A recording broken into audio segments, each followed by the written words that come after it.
진정한 영적 부흥과 변화에는 하나님 말씀이 깨달아지고 알아지고 또 말씀의 은혜가 부어지는 데 있습니다. 과거 전 세계에서 가장 못 살던 나라 중에 하나였고 또 자유도 없던 나라였던 노르웨이가 이렇게 200년 만에 세계적인 나라 중에 한 나라가 된 것은 바로 한스 허그라고 하는 청년에게 부어진 말씀의 은혜인 것을 우리가 함께 나누어 본 적이 있죠. 마찬가지로 기생의 도시였던 평양 땅에 복음의 역사가 일어난 것도 하디 선교사에게부터 시작됐던 그 사경의 말씀의 은혜 운동이 사람들의 마음에 은혜로 부어질 때 우리 한국 백성들의 마음에 은혜를 사모하고 말씀을 사모하던 그런 그 마음에 하나님께서 성령을 부어주시고 그리고 이 땅에 놀라운 변화를 허락하셨던 것을 우리가 주목해 이제 봐야 되는 것입니다. 많은 피선교지가 있지만 그런 많은 피선교지들 중에서 특별히 우리나라의 선교의 아주 유니크한 아주 독특한 그러한 선교의 역사 중에 하나는 선교사님들이 들어오기 전에 이미 성경이 들어와서 사람들의 그 마음에 하나님 말씀이 하나둘씩 부딪혀오기 시작했다라는 것, 이제 그것이 이제 많은 다른 피선교지의 역사와는 다른 그러한 아주 유니크한 그 선교 역사라고 이제 말하고 있지 않습니까? 마찬가지로 말씀이 부어지는 인생, 말씀이 깨달아지고 또 말씀의 은혜가 임하는 인생에는 하나님의 놀라운 변화와 회복의 역사가 이제 있게 하시는 것이죠. 말씀의 은혜 없는 부흥은 진정한 부흥이 아니고 단지 그냥 감정적인 그러한 어떤 감정적인 그런 방방 뛰고 하는 그런 것으로는 절대 우리 인생이 이제 변화될 수 없다라고 하는 사실을 이제 우리가 오늘 말씀을 통해서 이제 기억해 볼 수가 있습니다. 결국에 진정한 부흥의 역사의 시작에는 말씀이 있다. 말씀이 들려지고 깨달아지고 알아지는 데 있다라고 하는 사실을 오늘 우리가 오늘 이 요시아에게 또 그 땅에 유다 땅에 임했던 그 영적 부흥의 역사에 이 사건에서 우리가 주목해 봐야 될 이제 그러한 이제 하나님이 주신 특별한 은혜인 이제 것인데요. 오늘 여기 19절에 한번 보시면은 이렇게 말하잖아요. 왕이 율법의 말씀을 듣자 이제 이렇게 얘기하거든요. 곧 자기 옷을 찢더라 이제 이렇게 말씀하고 있어요. 왕이 율법의 말씀을 듣자 이제 이렇게 말하고 있는데요. 말씀이 들려질 때 결국 이러한 애통함이 이제 있게 되는 것이죠. 초대교회에 마가다락방에 성령의 은혜가 부어질 때 그때 사람들에게는 그 말씀이 들려질 때 형제들아 우리가 어찌할꼬 하면서 그 땅에 진정한 그 회개의 역사가 이제 일어나는 것을 이제 볼 수가 이제 있는 것이거든요. 그래서 초대교회 마가다락방의 이제 성령의 역사도 결국에는 말씀과 전혀 무관하지 않음을 이제 우리가 이제 기억해 볼 필요가 이제 있습니다. 말씀이 들릴 때 형제들아 우리가 어찌할꼬 라고 애통해하며 통해 자복하기 시작할 때 그 땅에 진정한 변화의 역사가 이제 시작된다는 사실을 우리가 기억해 볼 필요가 있습니다. 그래서 사도행전 2장에서 그 초대교회에 일어났던 그 성령의 역사에 대해서 성경은 사도의 가르침을 받아 이제 이렇게 얘기하거든요. 사도의 가르침을 받아 저희가 서로 교제하고 떡을 떼고 또 성전에 모이기를 힘쓰고 또 기도하기를 힘썼다 이제 이렇게 이제 말씀하고 이제 계시는 것을 볼 수가 있습니다. 언제나 하나님의 말씀이 모든 영적 부흥과 변화의 출발점이다라고 하는 것을 이제 성경은 우리에게 이제 강조하고 이제 있는 것이죠. 우리는 보통 고넬료의 집에 임했던 그 성령의 역사를 제2의 오순절이다 이렇게 이제 말합니다. 마가다락방에 임했던 성령의 역사를 이 120문도에게 임했던 성령의 역사라고 한다면은 고넬료의 집에서 베드로에 의해서 성령이 임하셨던 그러한 역사를 제2의 오순절이다. 이방인에게 임한 오순절이다. 이제 이렇게 우리가 호칭하는데요. 그 제2의 오순절의 그 역사에도 하나님의 말씀을 들을 때 그때 이 고넬료의 이 마음과 또 함께 있었던 사람들의 마음에 성령이 임하셨던 것을 성경이 이제 강조하고 있는 것을 이제 볼 수가 있는 이제 것이거든요.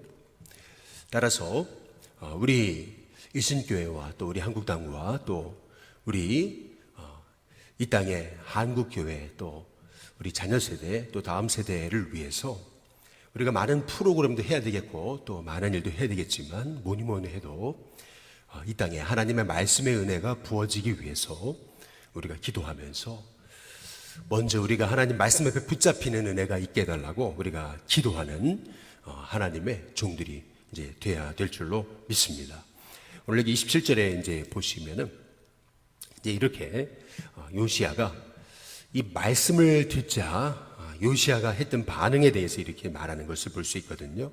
27절 내가 이곳과 그 주민을 가리켜 맹세한 것을 내가 듣고 그랬어요. 마음이 연약하여 하나님 앞 곧 내 앞에서 겸손하여 옷을 찢고 통곡하였으므로 나도 내 말을 들었노라 여호와가 말하였느니라.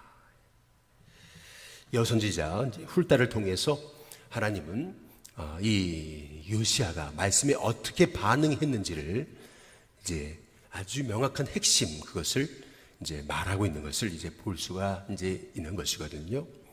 여기 내가 듣고 이제 이렇게 말씀하고 있어요. 먼저 이제 말씀이 이제 들려지는 것이 이제 얼마나 중요한 것인가라고 하는 것을 이제 우리에게 이제 말씀하고 계시는 것인데요. 결국에는 말씀 없는 부흥, 말씀 없는 변화, 말씀 없는 회개, 또 말씀 없는 그런 영적 개혁 운동은 그것은 인간의 개혁이지 하나님이 하시는 일은 아니다라고 하는 것을 이제 우리가 오늘 말씀을 통해서 이제 알 수가 있는 거죠. 그래서 결국 이 모든 변화와 또 회복의 중심에는 하나님 말씀이 이제 들려지는 것에 있다라고 하는 것을 우리가 오늘 말씀을 통해서 이제 깨달을 수가 있는 것입니다. 근데 특별히 이제 말씀을 듣고 이제 마음이 연약하여 하나님 앞 곧 내 앞에서 겸손하여 옷을 찢고 통곡하였다. 이제 이렇게 이제 말씀하고 이제 계시거든요. 우리가 이제 배우셨다시피 이제 구약 성경에는 이 히브리어 단어 중에 회개라는 단어가 없습니다. 그래서 오늘 여기 옷을 찢고 겸손하여 통곡했다라고 하는 이 말씀의 의미는 이제 회개했다라고 이제 이렇게 이제 말씀하고 계시는 것이죠. 그래서 영어 성경에 보면 분명히 repentance라고 분명히 말하고 있습니다. 분명히 이 요시야는 회개하고 자복하고 하나님 앞에 엎드려서 하나님 어떻게 하면 좋겠습니까? 라고 부르짖었던 것을 이제 볼 수가 이제 있는 것이죠. 그 회개하는 모습을 보시고 이제 하나님께서 28절에 이제 이렇게 이제 말씀하셨던 거거든요. 그러므로 내가 내게 너의 조상들에게 돌아가서 평안히 묘실로 돌아가게 하리니 내가 이곳과 그 주민에게 내리는 모든 재앙을 내가 눈으로는 보지 못하리라. 이제 이렇게 말씀하시는 것을 볼 수가 있어요. 회개의 역사 가운데 하나님 주신 축복이 뭐냐 하면은 하나님이 작정하셨던 재앙조차도 그 회개하는 영혼에게 하나님이 물리치실 수 있다라고 하는 것을 오늘 말씀을 통해서 이제 볼 수 있는 것이죠. 심지어는 그렇게 사악했던 아합조차도 그가 겸비하여 회개할 때 하나님께서는 바로 그의 시대에는 하나님이 재앙을 내리지 않으셨음을 우리가 성경을 통해서 우리가 볼 수 있는 것이거든요. 하나님이 얼마나 회개하는 심령을 기뻐하시는가, 말씀에 반응하는 인생을 하나님이 얼마나 귀히 쓰시는가라고 하는 것을 이제 우리가 이제 볼 수가 이제 있는 것입니다. 하나님이 말씀하시는데 이제 그 말씀 앞에 내가 엎드려 자복하고 내가 범죄했나이다. 하나님 나를 변화시켜 달라고, 나를 새롭게 해달라고 몸부림치고 기도하는 그 영혼의 기도를 하나님께서 절대 물리치지 아니하심을 오늘 훌다의 이 여선지의 이 고백을 통해서 이제 우리가 알 수 있습니다. 마찬가지로 하나님 우리의 삶에 말씀이 들려질 때 우리의 마음에 하나님 주신 그 은혜를 우리가 거부하는 종들이 되지 않고 그 말씀에 반응해서 회개하는 것이 축복임을 오늘 말씀을 통해 다시 한번 깨닫고, 하나님, 제가 말씀에 부딪혀오는 하나님의 은혜 앞에 제가 겸손히 마음을 찢고 회개해서 변화받는 하나님의 종이 되게 해달라고 기도하는 저와 여러분이 되시기를 주님의 이름으로 축복합니다. 이 말씀의 이 회개 역사가 한 이 왕에게 이루어지면서 여기 보니까 29절에 왕이 사람을 보내서 유다와 예루살렘 모든 장로를 불렀다. 그래서 모았다 이렇게 이제 말하고 있습니다. 30절에 여호와의 전에 올라가매 유다 모든 사람과 예루살렘 주민들과 제사장들과 레위 사람들과 그리고 모든 백성이 이렇게 말하고 있습니다. 더욱이 노소를 막론하고 다 함께 한지라 이제 이렇게 말씀하고 있습니다. 노소를 막론하고 다 함께 했다. 참 이것이 놀라운 영적 변화의 이 출발점이라고 하는 것을 이제 우리가 볼 수가 있는 것이죠. 과거에 이제 제 기억에도 우리 한국 땅에 영적인 놀라운 부흥의 은혜가 부어질 때 저도 이제 기억이 납니다.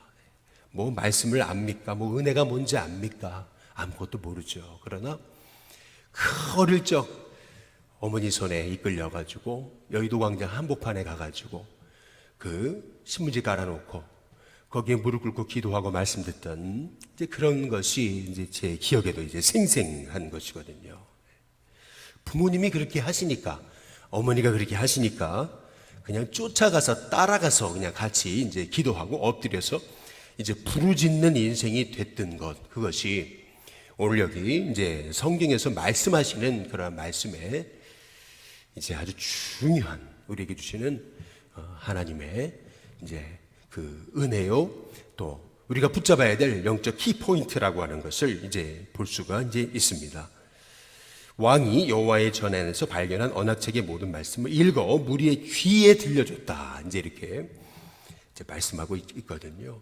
이제 결국에는 우리의 귀에 어떤 말이 들리는가, 이제 우리의 귀에 내가 늘 듣는 말이 무엇인가, 이제 이것이 내 인생의 변화와 내 인생의 복을 결정할 수 있다라고 하는 사실을 우리가 잊지 말아야 되는 것입니다. 결국 내 귀에 무엇이 들려지는가, 또 우리 자녀의 귀에 어떤 말이 들려지는가라고 하는 것이 이게 너무나 이제 중요한 것인데요. 요새 우리 바이블 하이킹을 이제 하면서 이제 어떤 이제 분의 그 얘기를 들어보니까 아침마다 이제 일어나서 이제 성경을 이제 주어진 본문을 소리 내서 이제 매일 읽는데, 꼭 아침에 하시는데, 아침에 이제 읽으니까 이제 아들이 이제 그 말씀을 듣는 것조차도, 어쨌든 어머니가 읽는 그 성경의 말씀을 이제 듣는 것조차도 이제 너무나 하나님께 감사하다고라고 이제 그러한 그 얘기를 하시는 것을 듣습니다. 하나님의 말씀이 이제 가정에 들려진다. 이제 이것이 그 가정이 살아나는 그런 영적 축복의 이제 비밀이라고 하는 것을 이제 알 수가 있거든요. 이 심리학의 개념에서도 한 사람에게 있어서 부정적인 말 하나가 사라지려면은 긍정적인 말이 10번 이상 들려야 된다라고 하는 그러한 그 통계 보고도 있잖아요. 너 안 돼. 이 한마디를 만약에 들었다면 아니야, 너 할 수 있어. 이 얘기를 최소 10번 이상 들어야 안 돼 했던 말이 내 마음에서 조금 사라지기 시작한다라고 하는 것이 이게 심리학에서 발견한 이 사람의 마음에 이 아주 부정적인 그 말의 그 씨앗이 사라지게 되는 그런 한 가지 방법이라고 이제 이렇게 얘기를 이제 하잖아요. 마찬가지로 사람에게 어떠한 그 나쁜 말이 그 마음속에 들려지는가, 이제 이것이 결국에는 그 인생을 이제 결정하는 것이 이제 아니겠어요. 어렸을 적에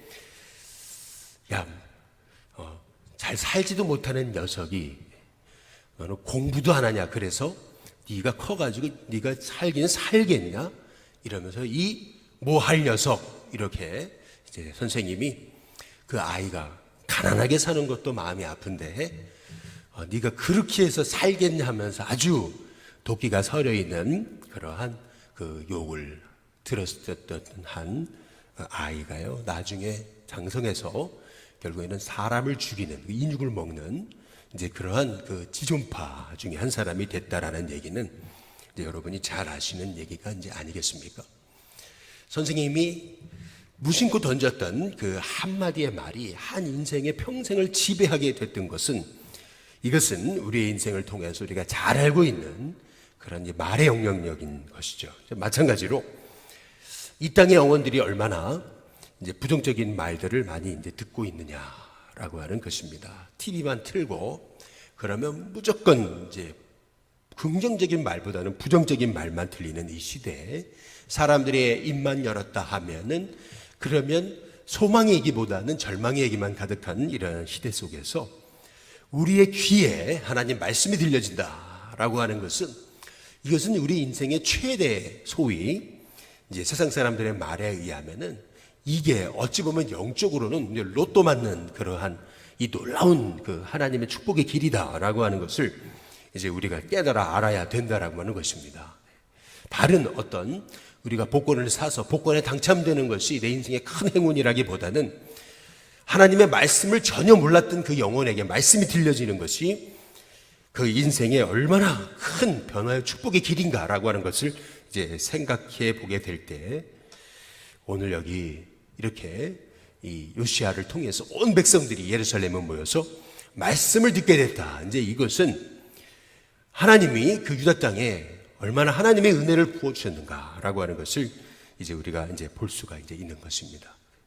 그래서 31절에 왕이 처소에 서서 여호와 앞에서 언약을 세우되 마음을 다하고 목숨을 다하고, 그래서 여호와를 순종하고 그의 계명과 법도와 율례를 지켜 이 책에 기록된 언약의 말씀을 이루리라 하고 이제 이렇게 이제 말씀하고 이제 계시는 것을 볼 수가 있습니다.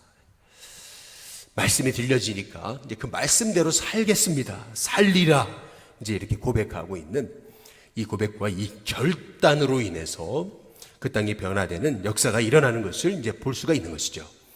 마찬가지로 이제 저와 여러분의 인생에도 말씀을 듣는 것만이 아닌, 그래 이 말씀대로 살리라라고 하는 이 믿음의 결단, 이 믿음의 결심, 이것이 너무나 이제 중요하다라고 하는 이제 것이죠.